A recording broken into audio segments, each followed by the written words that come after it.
Welcome to the brand new luxurious East Wall studio in beautiful North Phoenix, Arizona. It's time for number 15 in the extremely backwater Audio Rising podcast from AudioRising.com. Now, here to reach out to a bustling community of 8 is your host, Wes A.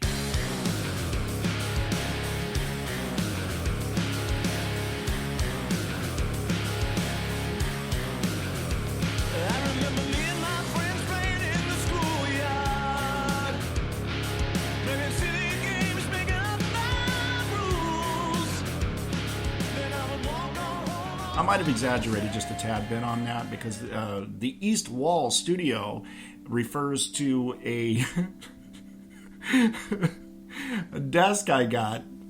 It's a gorgeous desk, a little beat up, that now sits on the east wall of the bedroom office that I record from. And what I did was I got rid of this crappy little writing desk that was originally supposed to be set up for a laptop and a mic, and that was it. And that just totally never worked. And and so I put an actual desk in here at a cost of cents, not even dollars, cents, because the desk was sitting on the side of a road with a sign on it that said free. I don't know why that cracks me up. It just totally does.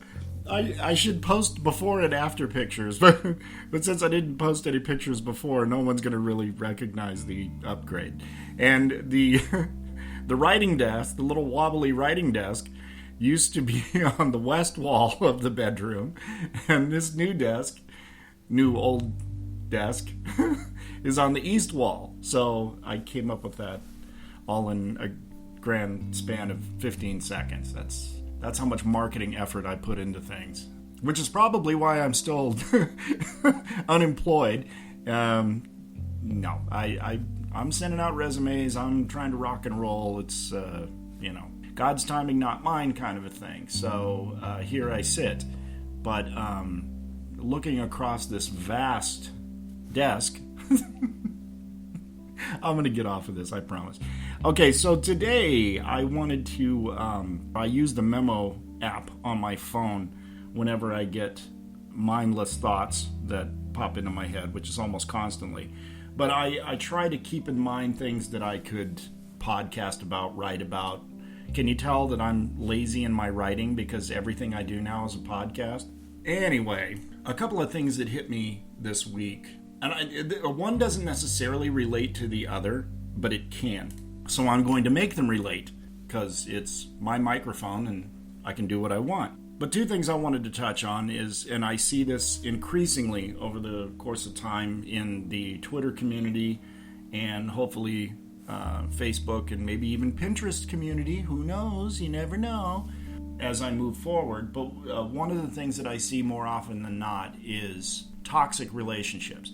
And I think it's really easy to spot a toxic relationship when you're talking about someone you're dating, someone you're engaged to, someone you're married to, opposite sex type stuff. But what I think is really hard to navigate is toxic relationships within a family of origin. And I've used that term before. It's not a term of mine. I've heard it in recovery for years. But in recovery circles, it's basically differentiating between your recovery family and the family you were born into. Separating your bloodline from your, let's say spiritual family. Because if you're in AA, if you're in NA, if you're in Al-Anon, the higher power concept is there. Okay, so you have plenty of people that you accumulate and cultivate over the course of a recovery life cycle that are not blood relatives, but many times are closer to you than people in that bloodline, if that makes sense. And I know it'll make sense to a lot of people, and it might be a little confusing to others, especially for those of us that are kind of closed off or guarded or private, introverted. These are all part and parcel of some of the things that we deal with when we try to get into quote-unquote community. So The best way to put that is family of origin. Okay, these are parents, aunts, uncles, siblings, grandparents, great-grandparents, great-nephews, great-uncles, your cousins, half-brothers, stepsisters, cousin-in-law, those kinds of things. Now, the further you get away from your bloodline, the further you get away from the people that raised you, the home that you were raised in, those influences tend to dissipate. They're not as integral to your life. You know, you hear me say oftentimes more is caught than taught. Again, not mine. That I got that from recovery, which is basically do as I say, not as I do. And all parents do that. I remember when I was in the 7th grade, I had a homeroom teacher who, this was at the tail end of the 70s. So she was, kind of hippie-ish. I mean, there was a lot of hippies still around. They were just all school teachers by the late 70s. But I remember her going over, the don't do drugs type of thing before don't do drugs was a thing, talking about that. And it was kind of an open discussion thing. And I remember a couple of the kids asking her, did you ever smoke weed, Mrs. T? And she was a redhead anyway and very fair-skinned, and she turned even more red at that point. And she says, well, that's not the point, blah, blah, blah. And of course, a bunch of 7th graders, boys especially, we pick up on that immediately. It's like, oh, okay. And that was probably the first time that I realized that adults screwed up too. And when I say screwed up, I mean, I know, okay, everybody's got their stuff when they're a kid or whatever. But from my point of view, and I'm just starting to realize this, drinking was a taboo in my family. And why? Because you're trained not to talk about these things. You're taught and trained to talk about them only with other family members when the drinking family member isn't around. Okay, so those are all things that are caught rather than taught. No one come out and said, okay, we can't talk about the alcoholic in the family when he's around, but when he's not around, it's perfectly okay. No one ever said that, but it happened constantly. So pretty soon it just becomes part of your regiment, part of what you do, part of how you function as a family unit. But I remember thinking, wow, here's grown-ups. Now, granted, she was a lot younger than my parents were, this teacher, but she was a grown-up, she was a teacher, she was in a position of authority, she was smart, obviously. Wow, those people screw up too. And what I'm starting to realize is that in my mind, as a young man, and I think it became even more so as I got older, is drinking's bad enough. If you do drugs, that's worse. So for whatever reason, I hated potheads growing up. Just detested them. And I think it's because I saw it as another level of secrecy, another level of stupidity, another level of dumb, idiotic behavior. Right? So, and these are the thoughts that a kid has growing up who eventually becomes an alcoholic, remember. I just remember that teacher basically saying without saying, yeah, I've done my fair share of blah, blah, blah. So the reason I bring that up is, this teacher grew up in an era where weed was king, but she was, still telling us not to do that. And I'm like, what are her qualifications to tell me not to do something? And I think that thinking is the result of a kid who's developing or has already developed problems with authority.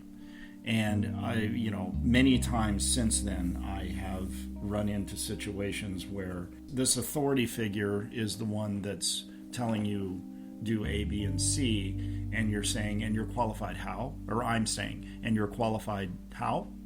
But, and it's question authority and maybe even taking it a step further and never trusting authority. And that's, that's a young person's common point of view. You're not getting around that. Kids get old enough to where they start questioning everything that stands in opposition to what they think they want to do.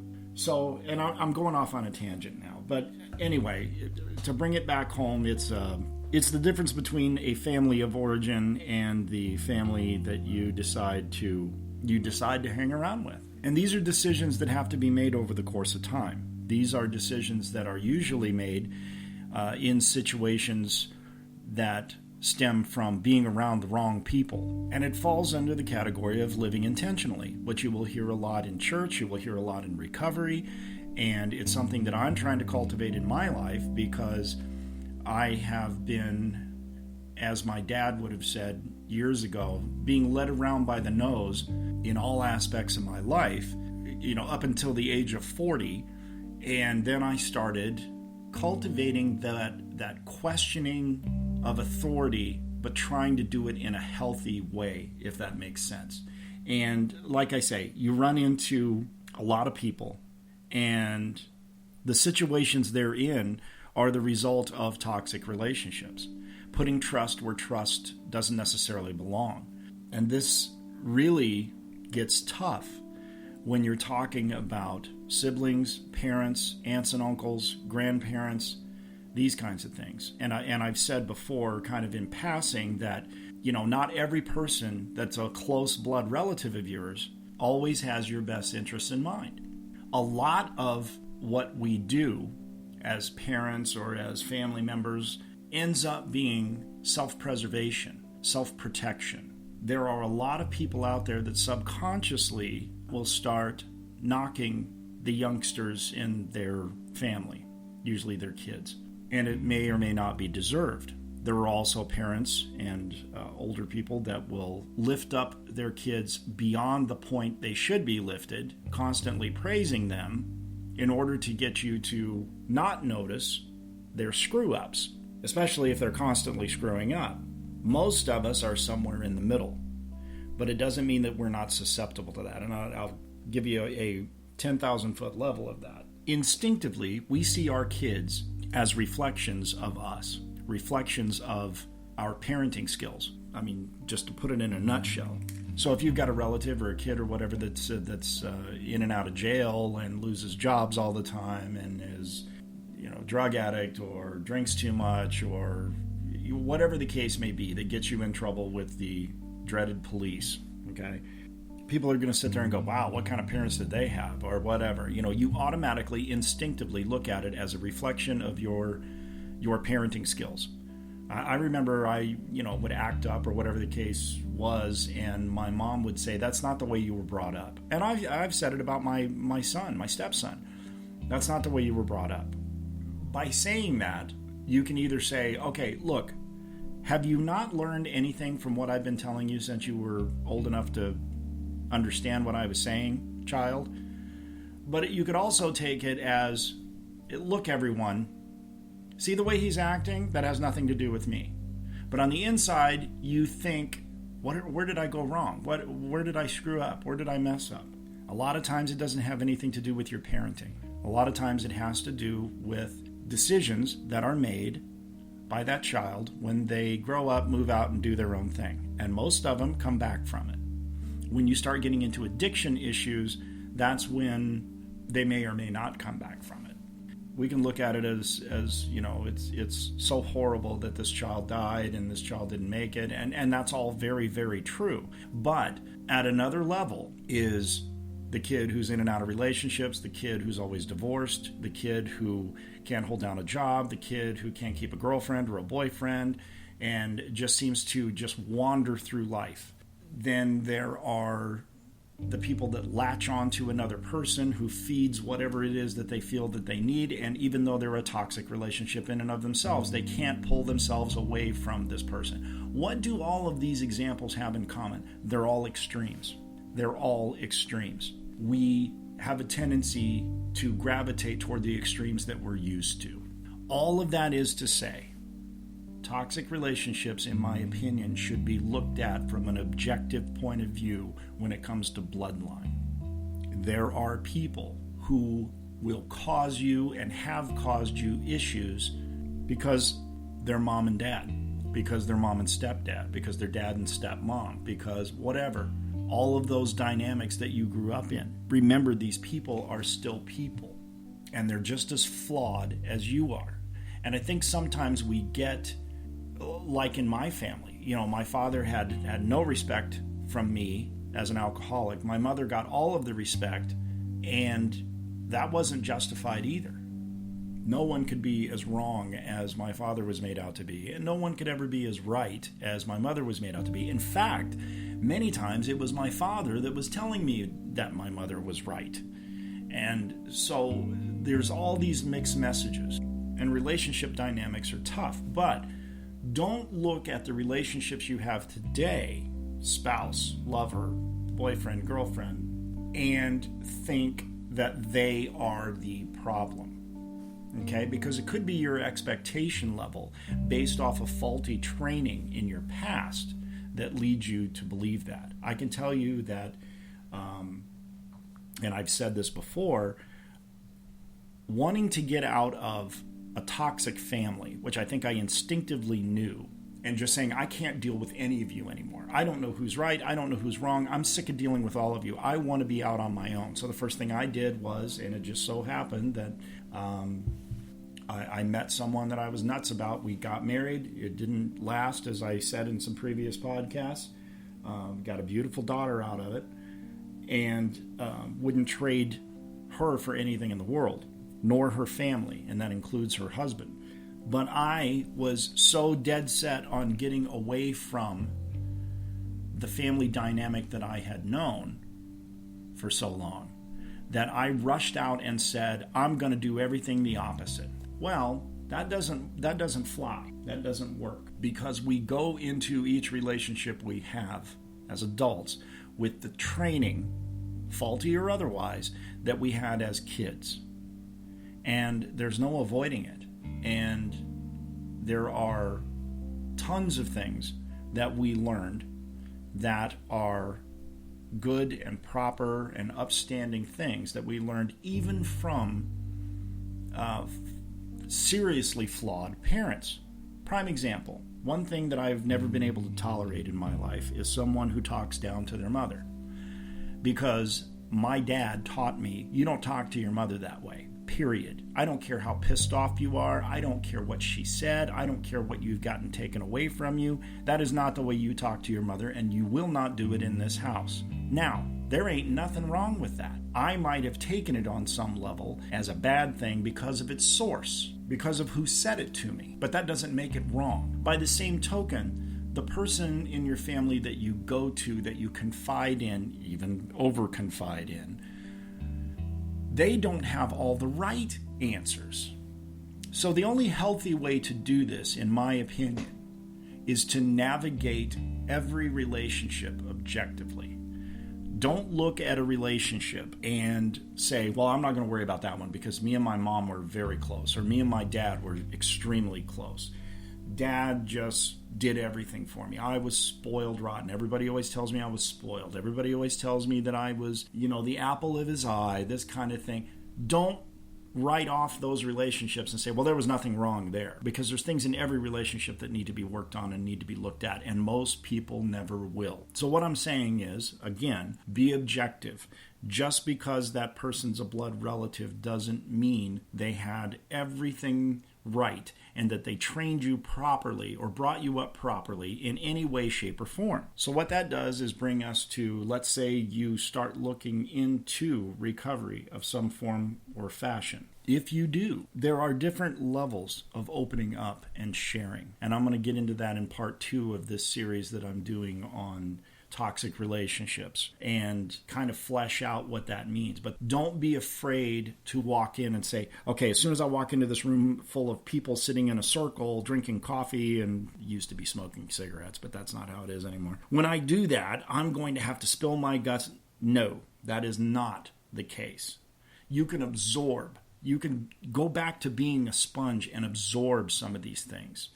Some of these good things, some of the other stories that you hear. When you look on Twitter, if you're listening to this, you're part of a community. Otherwise, you wouldn't have found me. And that community can sit and discuss things that you're not going to discuss with every coworker or every friend that you have at the bar or the pool hall or wherever you hang out, on the golf course, whatever. Those are more of a superficial level of relationships for the most part, especially for men, because we like to sit around and what's the first thing we do? We talk about the weather, or we talk about what you do for a living. And we all stand there with our chest puffed out, and we all stand, I remember a pastor telling me this, we all stand side by side. Women, when they talk together, they usually stand face to face. Men usually stand side by side with their arms folded.